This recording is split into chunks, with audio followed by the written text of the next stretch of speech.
Hello everyone, welcome to IAS PCS by Aspirants. In this video, we are going to discuss a very important article from today's Indian Express Explained series. So here is an article about asymmetric federalism.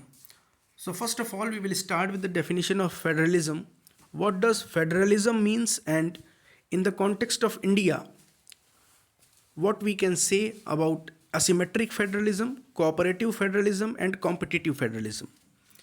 तो सबसे पहले हम बात करें federalism की, तो federalism का मतलब होता है डिवीज़न ऑफ पावर। दो टर्म आपको सुनने को मिलते होंगे, एक टर्म होता है सेपरेशन ऑफ पावर और एक होता है डिवीज़न ऑफ पावर। जब हम बात करें किसी स्टेट में दो या तीन टीयर में पावर डिवाइड किया जाए, जैसे इंडिया के कॉन्टेक्स्ट में अगर हम बात करें तो एक यूनियन गवर्नमेंट है सेंट्रल लेवल पे, दूसरा स्टेट गवर्नमेंट है और तीसरा एक टीयर है जिसको हम कहते हैं लोकल गवर्नमेंट या लोकल सेल्फ गवर्नमेंट कहते हैं, जिसमें पंचायत्स और म्यूनिसिपैलिटीज़ आती हैं। तो ये बेसिकली इंडिया का फेडरलिज्म है।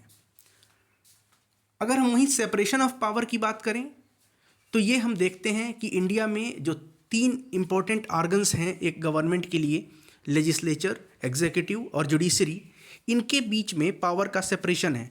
हालांकि इंडिया में इनके बीच जो पावर का सेपरेशन है वो बहुत टाइट सेपरेशन ऑफ पावर नहीं है, एक लूज कनेक्ट है। वो इसलिए है ताकि चेक्स एंड बैलेंसेस बना रहे, एक ऑर्गन गवर्नमेंट का दूसरे ऑर्गन को कंट्रोल कर सके, उसको एक इतना ज़्यादा फ्रीडम ना दे दिया जाए कि वो बिल्कुल ही डिक्टेटरशिप की अवस्था में चला जाए।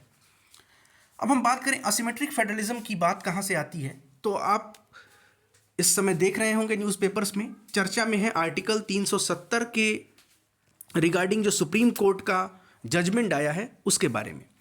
तो दरअसल एसिमेट्रिक फेडरलिज्म का मतलब है कि अब इंडिया में फेडरलिज्म अगर आप देखें तो बहुत सारे स्टेट्स हैं इंडिया में और हर अलग अलग स्टेट का सेंटर के साथ एक रिलेशन है, लेकिन उसमें किसी स्टेट को अगर वरीयता दी जाए, मतलब अगर किसी एक स्टेट को आप प्रेफरेंस देते हैं दूसरे के रिस्पेक्ट में, तो हम कह सकते हैं कि वहाँ पर जो आपका फेडरलिज्म है वो असिमेट्रिक फेडरलिज्म है, सिमेट्रिकल फेडरलिज्म नहीं है। तो 370 के आर्टिकल के रिगार्डिंग ही ये आपका आप देख सकते हैं जो आर्टिकल है, उसमें ये कहा गया है कि constitutionally India's governance structure is quasi federal.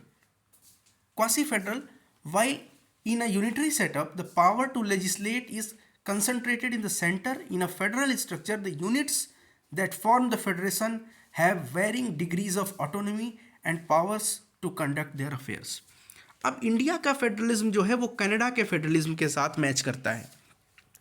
हमारे यहाँ जब आप पढ़ते हैं कि India that is Bharat is ये यूनियन ऑफ स्टेट, वहाँ हम ये नहीं कहते हैं कि फेडरेशन ऑफ स्टेट है, क्योंकि हमारे और यूएस के स्ट्रक्चर में बेसिक अंतर है जो आपको पता होगा, आपने सुना होगा डिस्ट्रक्टिबल स्टेट्स और इनडिस्ट्रक्टिबल स्टेट्स का कॉन्सेप्ट, तो उससे रिलेट करता है ये।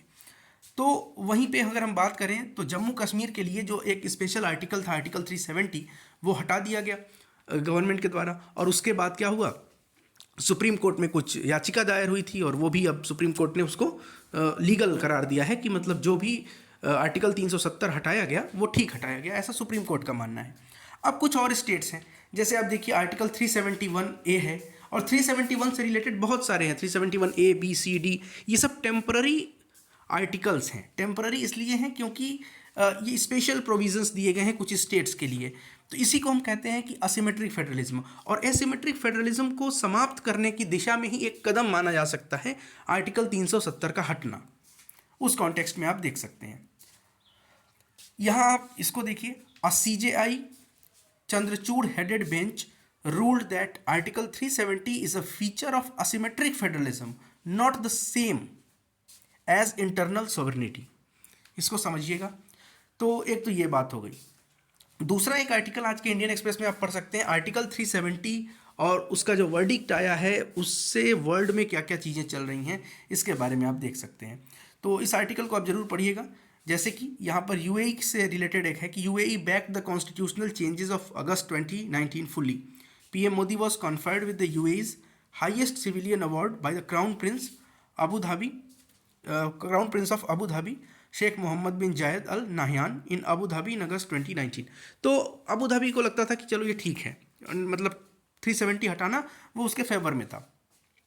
वहीं अगर हम पाकिस्तान और मुस्लिम वर्ल्ड की देखें, और जो पाकिस्तान के साथ और भी जो मुस्लिम कंट्रीज़ हैं, उन्होंने कहा था कि ये जो है वो ठीक नहीं है, और उन लोगों ने जो बायलेटरल ट्रेड था इंडिया के साथ उसको भी रोक दिया था कुछ हद तक। तो इस्लामिक वर्ल्ड में अगर हम यूएई की बात करें तो यूएई ने कहा था कि ये इंडिया का इंटरनल मैटर है।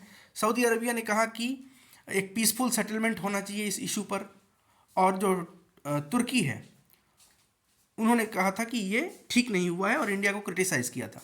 वहीं अगर हम वेस्टर्न पावर्स की बात करें तो वेस्टर्न पावर्स के भी अलग अलग स्टैंड थे इस मुद्दे पर, वो आप इस आर्टिकल में पढ़ सकते हैं।